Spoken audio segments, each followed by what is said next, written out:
series racing along tracks based on Mario Universe locations.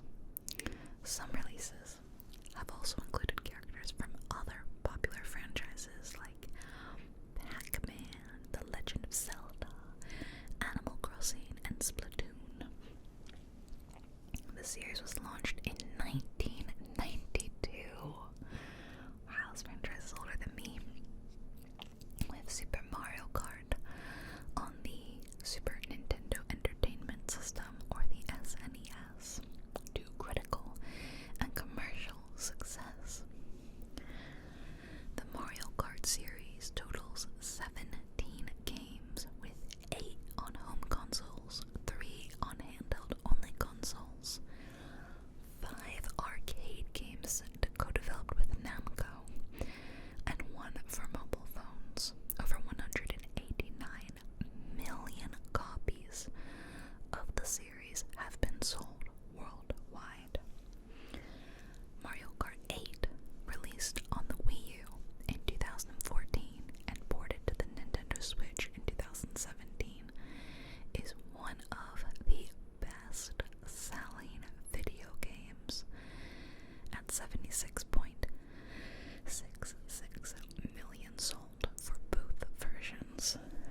selection of Mario characters.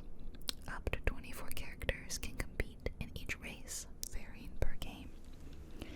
Players can perform driving techniques during the race, such as rocket starts, slipstreaming, drifting, and mini turbos. Gameplay is enhanced by power-up items obtained by driving into item boxes laid out on the course. These power-ups vary across games in the series, but generally include mushrooms to give players a speed boost, red/green shells to be thrown at opponents, banana peels and hazards such as fake item boxes. The game selects an item based on the player's current position in the race, utilizing a mechanism known as rubber banding. For example, players lagging far behind may receive more powerful items such as bullet bills, which give the player invincibility while autopiloting them forward at great speed, while the leader of the race may only receive small defensive items such as shells or bananas. This gameplay mechanism allows other racers a realistic chance to catch up to the leading racer. In the original game, Super Mario Kart, the player takes control one of the 8 Mario series characters, each with differing capabilities. In single-player mode, players can race against computer-controlled characters in 4 multi-race cups consisting of 20 tracks, 5 in each cup. That's interesting. Over 3 difficulty levels: 50cc, 100cc, and 150cc. 150 is my favorite to play on. 200 is just so fast, although sounds like there was no 200 in the first game. Alternatively, players can race against the clock in a time trial mode. In multiplayer mode, 2 players can simultaneously take part in the cups or can race against each other one-on-one in match race mode. In a third multiplayer mode, battle mode, the aim is to defeat the other players by attacking them with power-ups, destroying balloons which surround each cart. The battle course sort of mode, that's honestly my least favorite. I really don't care for it. I just want to race. Like, I don't really care about throwing bananas at people in a small map. I mean, I did play it. Don't get me wrong, I played all the battle courses many times, but I never cared that much about it. Each new game has introduced new gameplay elements, such as new circuits, items, modes, and playable characters. Mario Kart 64 introduced 3D graphics. Wait, the first one wasn't 3D. That sounds adorable. I have to go check it out. I've never seen a lot of these old ones before. Sorry. 4-player racing, mini turbos to more easily execute drift boosts, slipstreaming, and item damaging, to the ability to hold bananas and shells to defend against projectiles and hold a reserve item as well. Alongside the removal of coins, they removed the coins, that's interesting, and introduced several items, including the fake item box, the golden mushroom, and the spiny shell. In addition to the 3 Grand Prix engine classes, Extra Mode, which is known in later games as Mirror Mode, was introduced, in which all the tracks are flipped laterally. And that's an interesting note. I should point out that on this website, you can flip them so you can walk around or fly around in mirror mode. Yeah, interesting thing I should point out. When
person's Nintendo DS playing Mario Kart, and I was so bad at it, and I was very confused, and it felt weird and foreign. That's literally all I remember, and it was for like 30 minutes, and I never played it again. Mario Kart DS featured dual screen play to take advantage of the system's capabilities. It introduced custom emblems as well as online play via the now defunct Nintendo Wi-Fi connection. Man, I remember I had so many games that used that Nintendo Wi-Fi connection. Growing up, I didn't have Wi-Fi or any sort of high-speed internet. I know. I basically grew up like someone in the 80s. Terrible. So I remember never being able to utilize that function ever. A mission mode and returning courses as a main feature. It also returned to the single item and racer format. New playable characters included Dry Bones, RØDE, and Shy Guy, who was exclusive to DS download play. It also introduced a new battle mode in Shine Runners, not to be confused with the aforementioned Shine Thief, where players try to collect enough Shine Sprites before a timer runs out to avoid being eliminated. See, now this makes me think the game I played was Double Dash, because I don't remember there being anything on the touch screen. You know, if you played an old game on a DS, it only showed up on like the top screen, because it didn't have the dual screen capability. So I think it was Double Dash. This really isn't important. I'm like desperately trying to remember this, and it literally doesn't matter. Okay, Mario Kart Wii. Yeah, Mario Kart Wii introduced motion controls as a headlining new feature, alongside the Wii Wheel accessory. It also introduced the ability to perform mid-air tricks and bikes as a second vehicle type. See, that was interesting, because this is the one I started with. The tricks and the bikes is like, that's like a mainstay for me, but it's interesting to know that that was actually the first game it was introduced in. The amount of racers that could be in a race was raised from 8 to 12. It introduced 3 new items: the Mecha Mushroom, the Thundercloud, and the Pow Block. It also introduced a new battle mode titled Coin Runners, not to be confused with Shine Runners. Yeah, Coin Runners was the one I liked, where players try to collect as many coins as they can before time runs out. The rules of balloon battle are now changed, with the focus now being on getting points by popping other players' balloons before a time limit expires, with players now respawning once they run out of balloons. Yeah, that's the one I didn't care for, like the coin one. But like I said, I only played that maybe like 20% of the time I was playing Mario Kart. So another crazy thing that you might like find weird is that I got my start playing Mario Kart using the motion controls. I feel like the motion controls is really controversial now. I mean, it's the only game where did you have to play with motion controls? I don't remember if you did or not, but I did always. I always played with motion controls, and I was really good at it. So when I got Mario Kart 8, it was hard for me to adjust to using like a joystick to control the kart. I know that that's probably crazy to hear, but genuinely, I was so used to physically turning my hands. Once I got used to that, though, I was like, oh my god, this is so much better. I can never go back to like using a Wiimote. But yeah, I had the Wii Wheel,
Christmas 2009, maybe. I want to say. After we had recovered a bit. And that's when I got the Wii. I want to say they got me the Wii with Mario Kart, like all in one, like for Christmas. But it's a Christmas thing, I remember. We had a very, very small Christmas in 2008, like most Americans. Okay, sorry. Back to 2008 ramble over.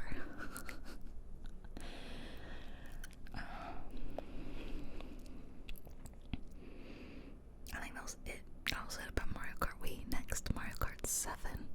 Didn't play that one, actually. Featured stereoscopic 3D graphics and the return of dual screen functionality. Oh yeah, because they introduced the Wii with the tablet thing. What was that called? Wii Plus? What was that thing called? It was like the early precursor to the Switch. And I remember they kind of bombed. Like, it didn't do that well. And Nintendo was genuinely, like, struggling a bit because the Wii did so good that they thought this would do really well, and then it didn't. But then the Switch popped off. And so yeah, I remember Mario Kart 7 coming out alongside that. Again, I literally can't even remember what that Wii was called. And it introduced gliders and submersible karts, a first-person perspective, and full kart customization. It also reintroduced coins in regular races for a small speed boost, though they are now also used to unlock kart parts. I remember seeing the adverts for Mario Kart 7, or like, you know, when your parents would take you to Walmart or something and they'd be playing like little clips on the TV of games and stuff to like make you ask your parents for them for Christmas or whatever. I remembered seeing Mario Kart 7 all the time. And the gliders looked really weird. I remember thinking, like, how on earth does that work? But I never played it because didn't have that Wii. And then Mario Kart 8 introduced the 200cc engine class. It's so hard.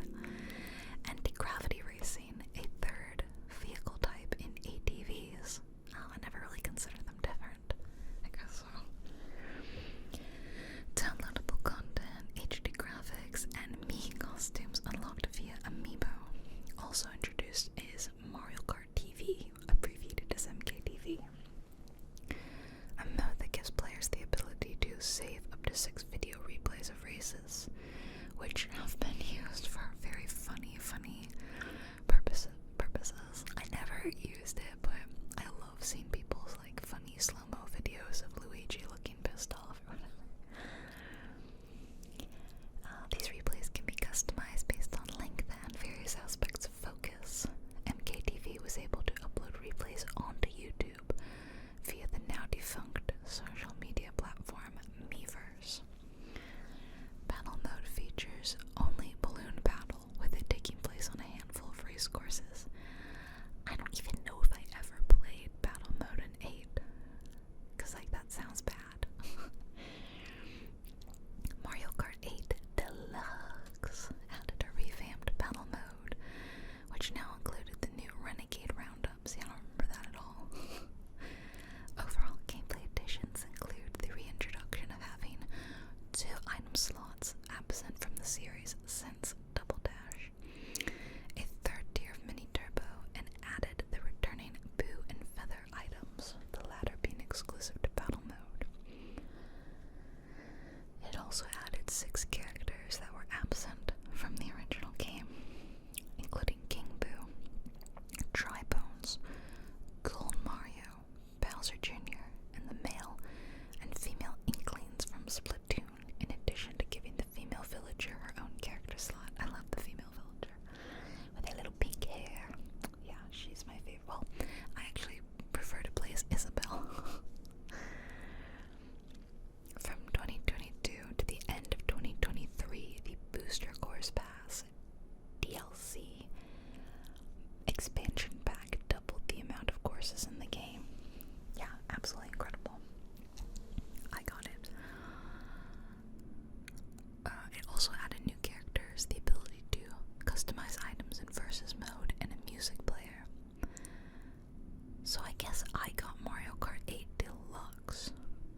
races. Never played. And introduced a point-based system for certain racing actions. It introduced frenzy mode, gotcha and loot box mechanics that were later removed in 2022. Interesting. It reintroduced character-specific items and new items such as Ice Flower, Coin Box, and Dash Ring. Multiple new tracks were introduced in this game and later added to Mario Kart 8 Deluxe via the DLC Booster Course Pass. Oh, that's interesting. See, I wouldn't have noticed that because I didn't play this mobile game. And now we've arrived at the latest and greatest, I guess, Mario Kart World, which is weird because if you have the booster pack for Mario Kart 8, like, it features so many courses from around the world that really feels like it's the world one. 24 player races and off-roading mechanics, as well as an open world driving format. Oh, what does that mean? I know so little about this game because also I was like, I love Mario Kart, so probably the less I know about this game, the better. A new mode is introduced called Knockout Tour, where 24 players will race between 6 different checkpoints located on the open world, with the last 4 players being eliminated each time a checkpoint is passed. I'm gonna have to watch footage of that. Most of the new characters in World have previously appeared as course hazards. What? Really? Missions from DS return in the form of P-switches found around the open world. As of its launch, World does not include a 200cc speed option. It's expected to be added in a future update. Oh, that's interesting. I just figured I would have it. I wonder if this is old though. I wonder if that's been... I feel like they keep the Wikipedia pretty updated, right? So it's probably not there yet. So each Mario Kart game, because that's it, we've reached the latest iteration. I've really played very few, having only owned and played Mario Kart Wii and Mario Kart 8 Deluxe.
Most common battle type, balloon battle, my least favorite. Each player starts with 3 balloons and loses 1 per hit. The last one with at least 1 balloon wins. Various battle types have been added to the series, and single-player battles with CPU control players. And then there's online multiplayer, where you compete in races and battles. There are online services such as the Nintendo Wi-Fi connection, Nintendo Network, and Nintendo Switch Online. Players can share time trial coasts and participate in tournaments. In races and battles, players are matched by VR versus rating and BR battle rating respectively, which is a number between 0 and 99,999, or 9,999 in Mario Kart Wii. Players gain or lose points based on performance in a race or battle, and the game attempts to match players with a similar rating. Interesting. I didn't know that. So I've only ever played online, like a very, very few small handful of times, because I normally never have the Nintendo Online services, but I did briefly have it back in like 2020 or something, which I mainly used for other games. But I remember playing Mario Kart one day and being like, oh my god, I could race strangers, something I could never do back on the Wii, because again, no Wi-Fi. So I did that, and I had a lot of fun playing against randos. It was fun. There's also the Knockout Tour, which is the newest mode introduced in Mario Kart World, where players are presented the challenge of finishing a race above a specific placement, and if they're unable to meet said placement, they're knocked out, or having failed the tournament. I actually like that. I would like to play that. See, this is why I didn't want to learn about this, because I knew I would like it. So, console releases. We have the OG Super Mario Kart, which was released in 1992, or 1993 if you were in the EU. Mario Kart 64, which was released in end of 96 for Japan and 97 for the rest of the world. Mario Kart Super Circuit, which was released in 2001. Mario Kart Double Dash, which was released in 2003. Mario Kart DS in 2005. Mario Kart Wii in 2008. And I first played, I played it because my best friend at the time, he had a Wii, and he stayed over quite a few times. Like not like quite like a sleepover, but like an extended sleepover, you know, like multiple nights. His mother had to travel a lot for work, so he would stay with us, and he would always bring like a console. So it was an Xbox before he got a Wii. He'd bring his Xbox over, and we'd like play games in the living room. So this is how I knew I really liked games, even though I didn't have consoles myself, because I would play them at other friends' houses, or sometimes at my house when they brought it over. And then when he got a Wii in 2008, we played a lot of Wii Sports and then Mario Kart. And so my parents saw it and played it quite often. Eventually they were like, you know what, fine, we're gonna get one too. So they finally caved. Yay, thank you. And Mario Kart 7 came out in 2011. Mario Kart 8 came out in 2014. And Mario Kart 8 Deluxe came out in 2017. Yeah, that's the one I got, because I got it. I got my Switch Wii U. That's what it's called. Wii U. See, it did so poorly I couldn't even remember the name. That's really awkward. So I got Mario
is the company's lowest selling standalone console.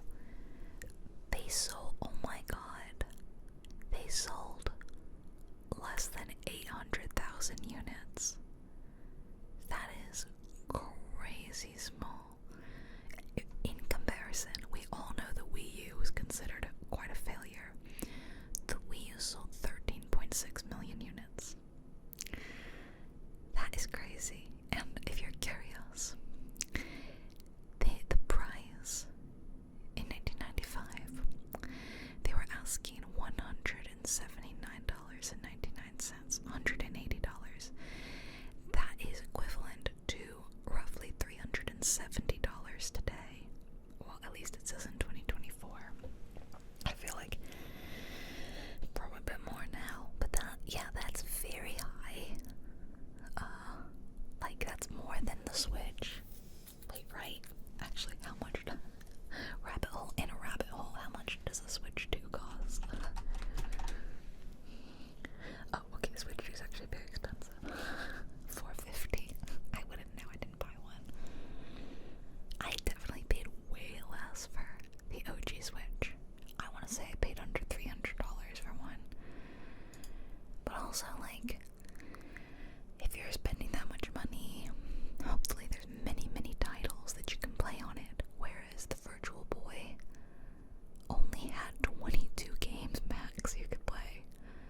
That is very pricey. I mean, in fact, we can price that out. Let's say $370. That comes out to $16 a game. And that's not including the price of the games. Alright, I'm done with my little rabbit hole. Let's go back to the canceled games. So, there was a Mario Kart scheduled for the Virtual Boy. It would have been game number 23, I guess.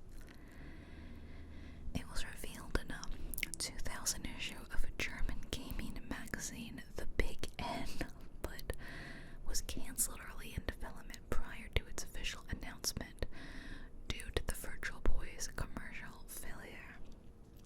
I find it so almost impressive how quickly they canceled the Virtual Boy, like, just a year later. Like, it must have been doing abysmally for them to cancel so quickly and stop development of this Mario Kart game.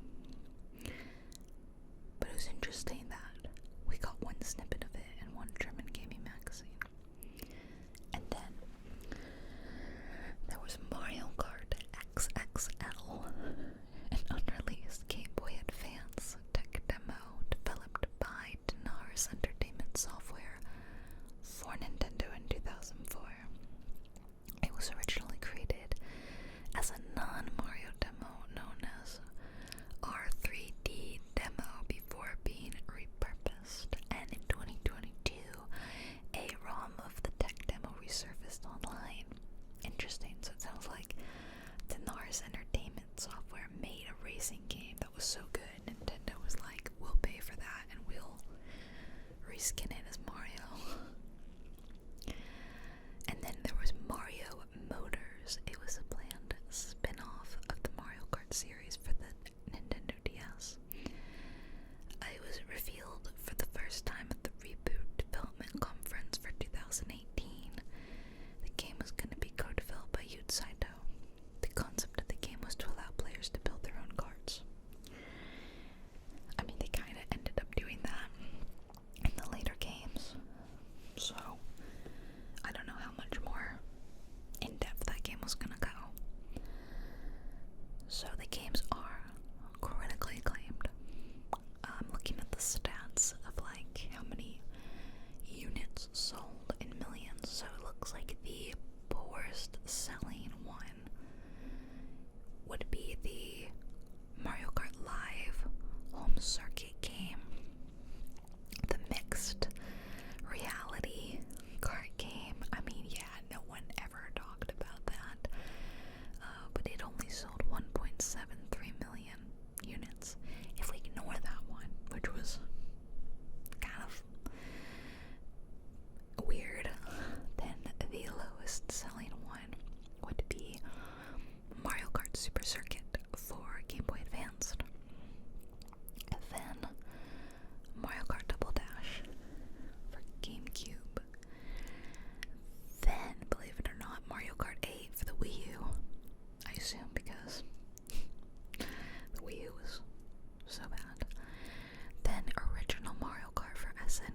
accessible as a classic Mario Kart game. Okay, but that one received a 75 from Metacritic. Actually not terrible, but when you consider that the next lowest is an 82, and that was the Wii one actually. Oh wow, the Wii, Mario Kart Wii, is the second worst rated game on Metacritic. It's kind of funny. Okay, I'm not gonna read about all the reviews here. I'm not gonna read about sales anymore. Not gonna read about merchandise. Let's read about this rental go-kart dispute. In September 2016, Nintendo filed an objection against the Japanese company Maricar, which rents go-karts modified for use on public roads in Tokyo, along with costumes resembling Nintendo characters. Maricar's English website warned customers not to throw banana peels or red turtle shells. The service is popular with tourists. I mean, Mario Kart, it's pretty close, guys.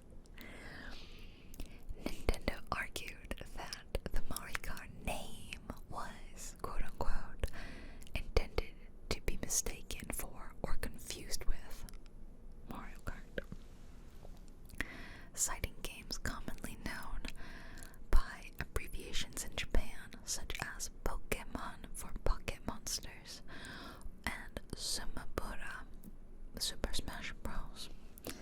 In January 2017, the Japan Patent Office dismissed the objection, ruling that Maricar was not widely recognized as an abbreviation of Mario Kart. I mean, they're right, but Nintendo, I feel, is also right in that they were it's intentionally resembling Mario Kart because they're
motion controls to simulate operating a steering wheel.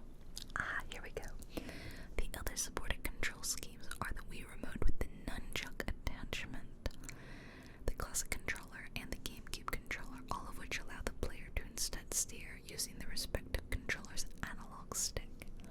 Now, I don't have the stats on this, but I would guess that most people who've played a Mario Kart game prior to Mario Kart Wii preferred playing that way with an analog stick. But for people like myself, who, like, the Wii is your first console, the motion controls are pretty intuitive to you because you don't know anything else. You've never played a Mario Kart game using a controller before, then maybe you stuck with using the Wiimote with the wheel. I would love to know the stats on that, but I don't think there's any way of knowing. But I never plugged the nunchuck in because I didn't. I got used to playing it with the motion controls, like I said. I didn't even know that was an option because I never did it. I did, however, plug the nunchuck in to play some games like Animal Crossing, City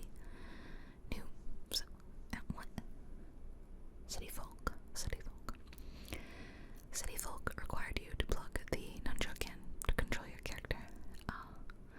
So I was always plugging it in to play City Folk. Oh my god, I love that game. See, that's another thing, like, take me back to the Wii era. I was playing Mario Kart Wii, I was playing Sports Resort, I was playing Animal Crossing City Folk, I was playing Blue Ocean, Blue World, what? Endless Ocean, Blue World.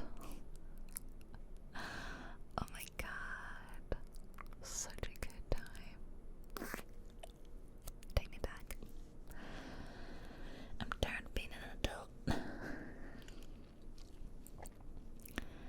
While driving, the player collects power-ups from boxes, item boxes placed in various points on the track. These power-ups allow the player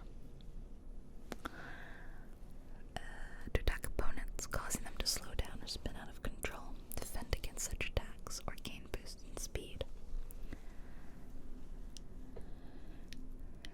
Mario Kart Wii features 24 playable characters from the Mario series, the largest roster of any Mario Kart game until Mario Kart 8 in 2014. Wii introduces Baby Peach, Baby Daisy, Rosalina, Funky Kong, and Dry Bowser as playable characters for the first time in the Mario Kart series. Unlike Mario Kart DS, where characters can drive a kart exclusive to that character, and the standard go-kart, each character is assigned to one of 3 different weight classes, which affects the selection of vehicles the character can drive. I always prefer a lighter class. I don't like being heavy. Mario Kart Wii uses 2 different classes of vehicles, karts and bikes, with the latter being a new addition to the series. I prefer bikes, actually. Bikes were also subdivided further into 2 categories, regular and sports bikes. I guess I never noticed that. Sports bikes featuring an alternate drift type known as inside drifting. Definitely didn't pick up on that as a kid. Look, was I playing this game well? Probably not. Although, like I said, I did manage to get first place in every course across every difficulty level. So maybe I did get good at it. Mii characters saved in the console's Mii channel are also playable. 36 vehicles are available in Mario Kart Wii, each of which has different properties that affect how the vehicle handles while driving. Half the characters' vehicles and courses are initially unavailable to the player. Certain objectives must be completed to unlock each one. Yeah. A lot of this is stuff I've already read.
motion controls.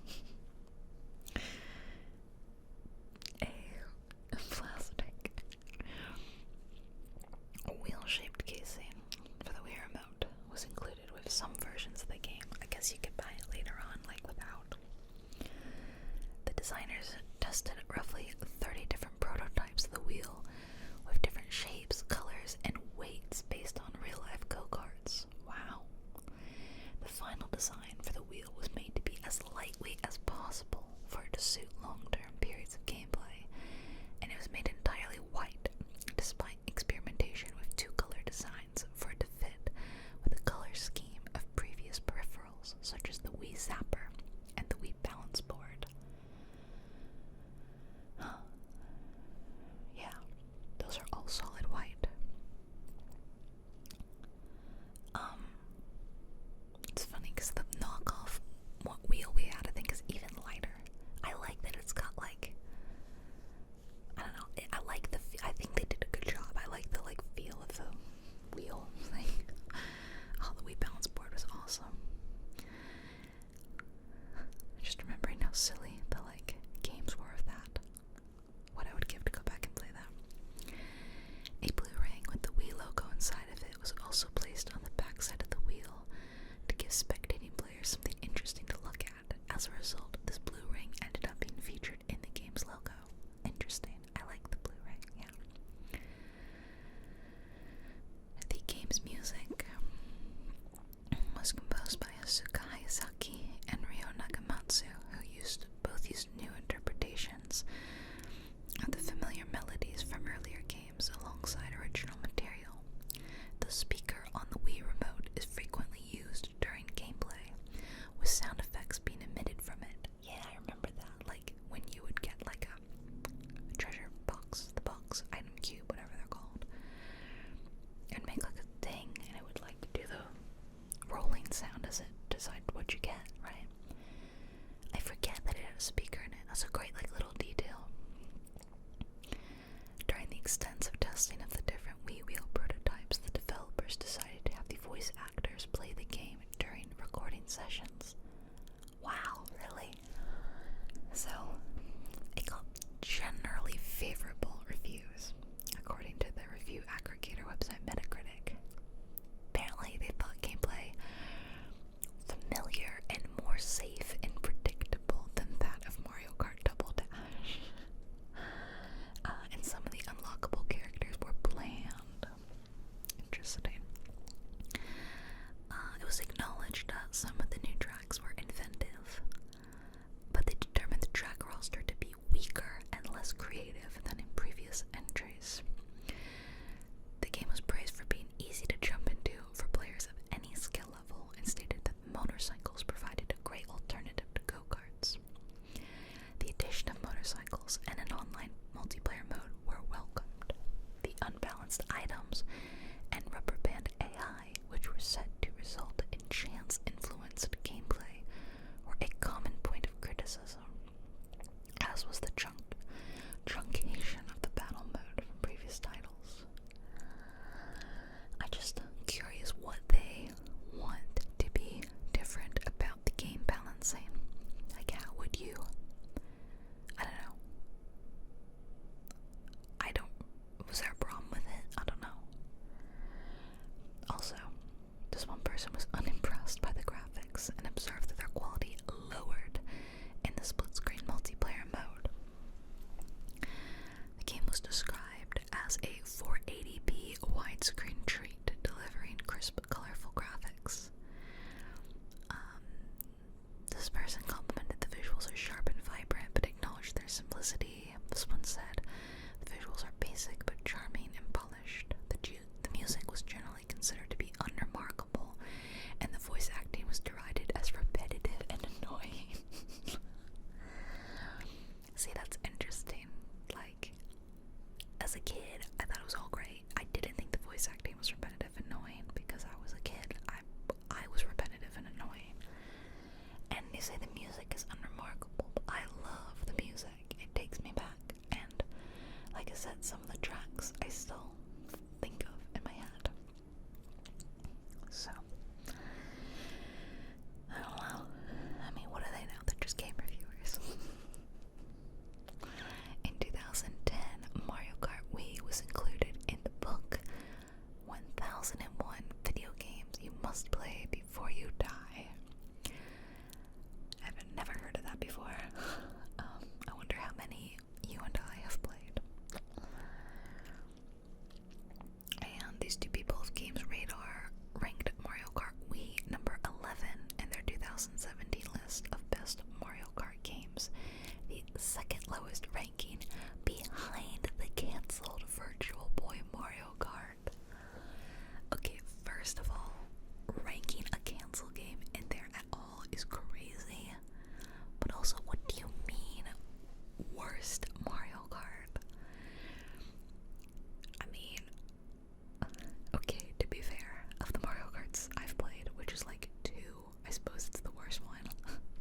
Whispers, deeming it yet another solid entry in the series, and saying that its expanded track roster and inclusion of both online and split-screen multiplayer gameplay made it one of the system's go-to party games. I mean, that's the point, isn't it? It's a game you play when you've got people over and you guys want to play something together. And I never had any of the Mario Party games. I legit never played Mario Party before. Yeah, maybe that's crazy. So it was Mario Kart Wii. We'd be pulling that out to play.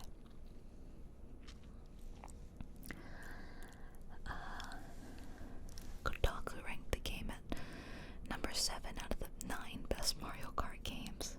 He felt there was little reason to play the game after the improvements made by Mario Kart 7 and 8, and the motion controls were straight garbage.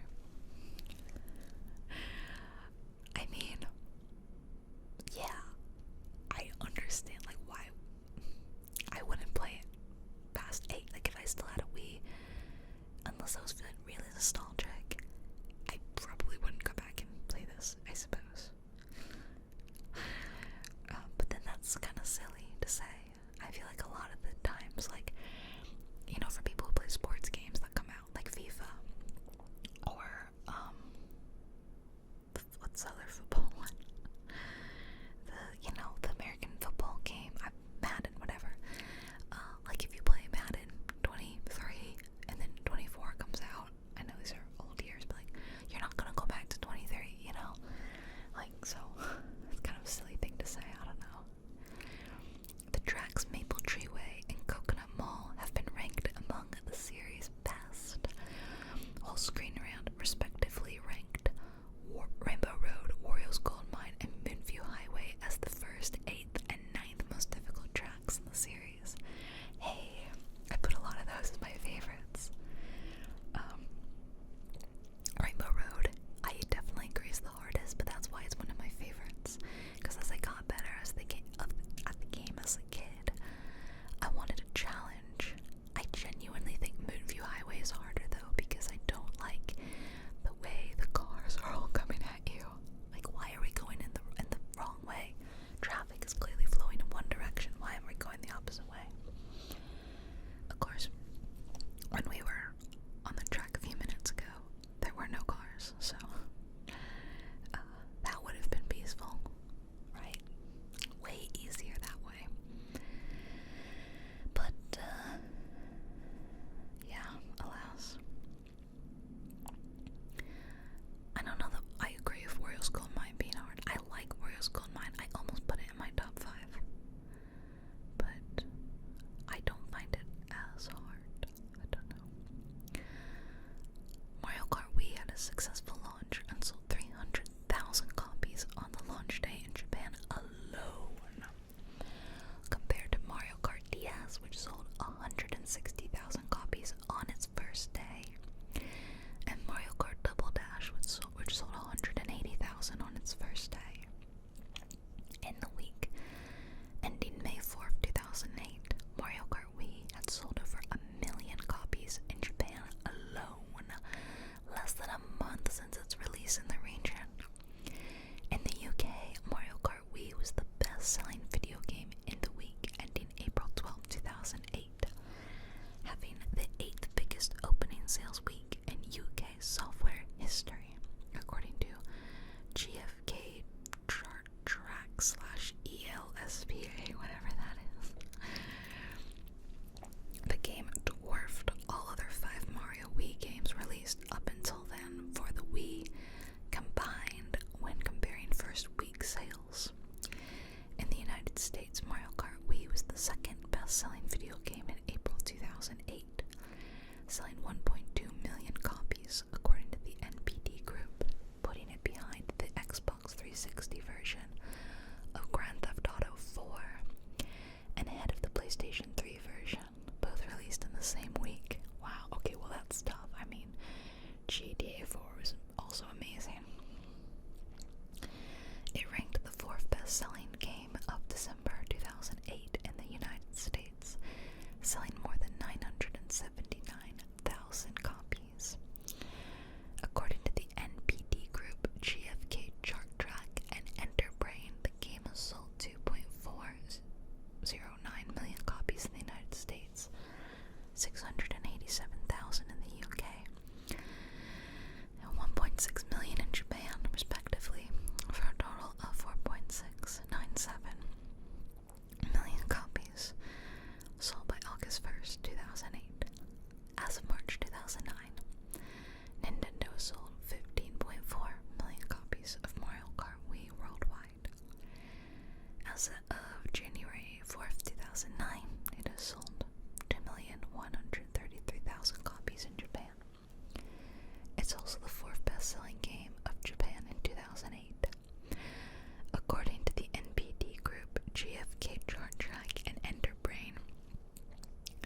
100cc engine class from Mario Kart 8, and additional modes such as Countdown and Item Rain.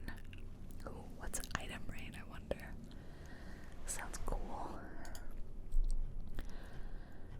So, oh my gosh, I made it. I mean, I didn't read 100% of everything. I got kind of bored, not gonna lie. Now I'm looking at Wii Sports. Oh man, it was truly another time, wasn't it? Back when we were playing like Wii Sports and Wii Sports Resort. Oh my gosh.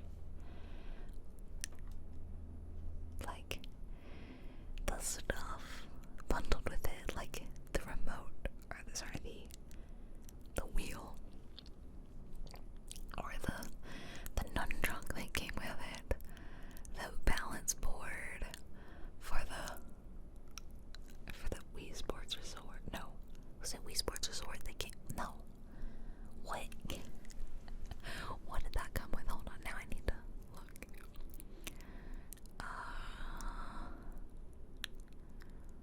I know there was a thing about it. Where was it? The Wii Balance Board. There we go. The Wii Balance Board, accessory for the Wii and Wii U. So yeah, unlike a normal balance board, it doesn't rock, but it tracks the user's center of balance. That's a good point. I never really thought about the fact that traditionally a balance board would be helping you balance, but this is just like a stationary board. We Fit. Yes. And it came with We Fit, no? Gosh, when's the last time you logged into your We Fit account? You remember I used to like stamp every day on the calendar that you like logged in. I used to do it every day. I'd like weigh myself and like put a little stamp. And I remember they were so mean and like fatphobic on it. It would go by BMI, and then I remember like if you were like overweight or obese, they'd be like, that's obese, and then they would like make your me look so chubby and like dazed. I remember I used to like make my me like really small or really tall so that I could make them like really extreme looking. Very silly.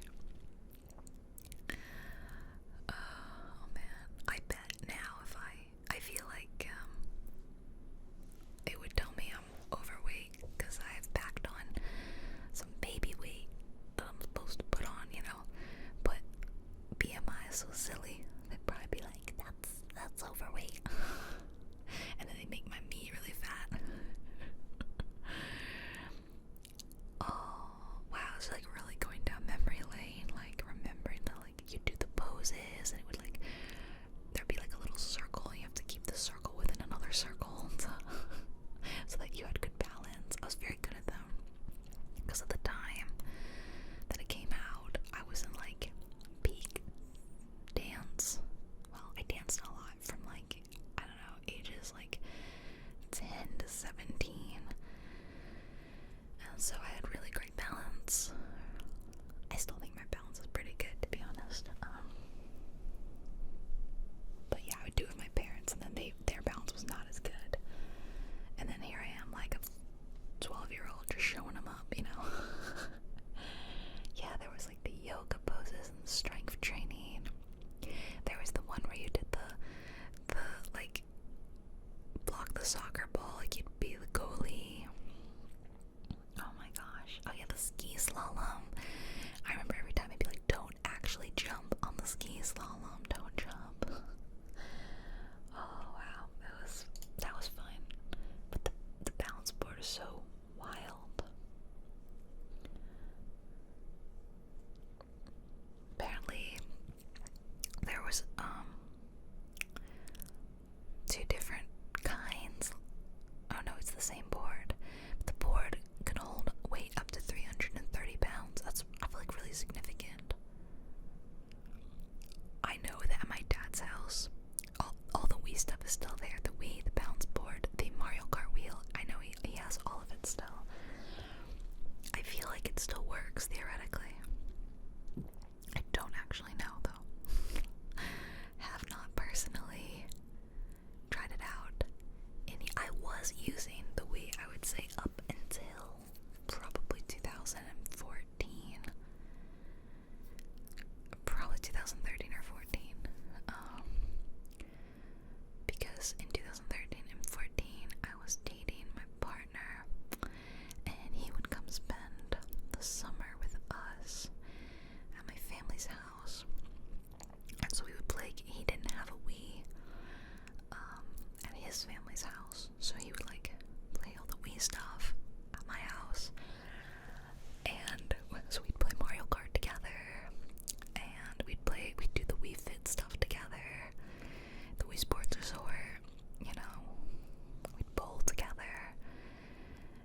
selling Mario Kart game of all time. Like, it's great, you know. Good for them. Not that Nintendo really needed the money, but you know, good for them. Like I said, now I really do really want to play Mario Kart now. So yeah, they teased Mario Kart 8 Deluxe with the announcement of the Switch in October 2016, and then they revealed it at the presentation in January 2017. The trailer showcased mechanics such as smart steering and crossover elements from the Splatoon series, and then crossovers with Breath of the Wild were added in an update after launch, and it was released in April 2017, and with the Switch coming out in March. Nintendo also announced a steering wheel accessory for the Switch Joy-Con controllers to allow for motion-controlled steering. Yeah, I remember you can do motion control with the Switch. Tried it like once, and I was like, why did I ever like this? I don't like it. But yeah, that's when I immediately taught myself how to use like analog stick steering instead. Like, nope, we're not doing this ever again. An overview trailer, a few details about the battle mode, including several battle mode exclusive courses and the return of the Shine Thief mode from Mario Kart Double Dash. After the release of the trailer, several internet memes circulated surrounding Donkey Kong appearing to perform a celebratory dab. That is such a 2017 thing to say, oh my god. Shortly after launch, Nintendo released a software update that changed one of the victory gestures done by the Inkling Girl. Prior to the update, the Inkling Girl performed a gesture that consisted of placing her hand on a flexed bicep and punching her fist into the air. In Japan, the gesture means something similar to "bring it on." In European and Latin American countries, it was likened to the "bra d'honneur." I've never heard that before. I know the symbol, but I've never seen it written that way. An offensive gesture that can be interpreted as like, up yours. You know what I mean? Like, okay, it's like, yeah, flexed bicep, right? Like aimed at you, and you've put your hand on your bicep, and you're like moving your fist up into the air. Like, it's, yeah, I think in a lot of the world it's considered a very rude gesture, but not in Japan. So they patched that out after the update. The Inkling Girl no longer clenches her fist around her flexed arm, instead simply performing a fist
was, so I mentioned Moo Moo Meadows a lot. Like I said, that was my mom's favorite course. She thought it was sweet. She liked the cows. It's just so inoffensive.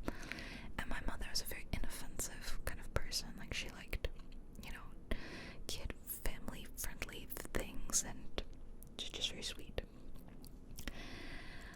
So she loved that. She'd always call it Moo Moo Meadows, like that. And, so, yeah, that's why it holds, like, a special place in my heart. Not because I think it's, like, the best course, but because she liked it the most. And so when I saw that Moo Moo Meadows come up in the Nintendo Direct, I, like, lost my mind. And then when I played it again, it was like the scene from Ratatouille, when he eats the ratatouille and he has a childhood flashback at being in his mother's kitchen. That's me playing Moo Moo Meadows in 2023 or whatever, as a grown woman who missed her mother. I think that's kind of funny. So, apparently the booster course pass received mixed reception from fans. Many disliked that additional content for a previous game was being prioritized over a new entry in the series. See, citing how it had been nearly 8 years since Mario Kart 8 first released on the Wii U. I agree. But I guess I'm just in the minority here, where I didn't even feel that this new game was necessary, because I was still enjoying the booster course passes. I don't know, it's kind of how I feel about, like, Tears of the Kingdom. Like, once you strike gold with Breath of the Wild, a follow-up almost feels unnecessary, even though commercially people are asking for it and it's going to be made to make money. So I wasn't mad at the booster course at all. I liked it. I didn't feel bad buying it. I felt excited to buy it. The graphics, apparently, in the courses of the booster course pass were also a point of contention, as some say they fell short of the standards set by Deluxe. Interesting.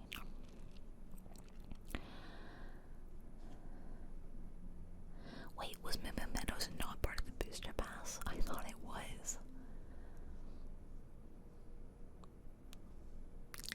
I guess I don't remember.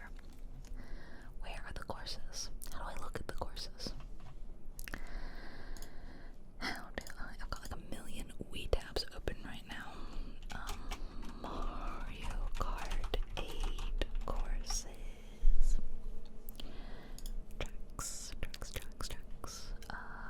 No, I don't want to look at this IGN article, to be honest. Oh my god, just give me like a simple, like a wiki page. Is it really that hard? I don't want to look at. Okay, fine. Oh my god, Moo Moo Meadows is part of the base game. I didn't remember that. For some reason I thought it was part of the booster course. I don't know why. I don't know why I remember it wrong in my head. So apparently Waves 1 and 5 got like mixed average reviews, and Waves 2 and 4 got better reviews. I don't know why. I don't remember what specifically is in those different courses. Cups. Criticism focused on the graphics, which were lower in detail compared to courses from the main game. And Digital Foundry attributed this to the courses being built upon their versions from Mario Kart Tour. On the other hand, many reviewers felt that the courses that originated in Tour were among the best gameplay-wise, and Ninja Hideaway in particular was praised as a highlight of Wave 1. I think I disliked that one because it was hard. Some courses in Wave 2 were lauded, with Nintendo Life calling Waluigi's pinball graphics stunning. Another common criticism was that the earlier courses did not include Mario Kart 8's signature anti-gravity or underwater features. Fair, but that's because, yeah, a lot of them are older courses that couldn't exactly work that in. GameSpot lamented how the booster course pass initially only introduced new courses rather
you're still awake and you're not sleepy after this, I feel like you're gonna play Mario Kart too. I don't know. That's just me. So if you are,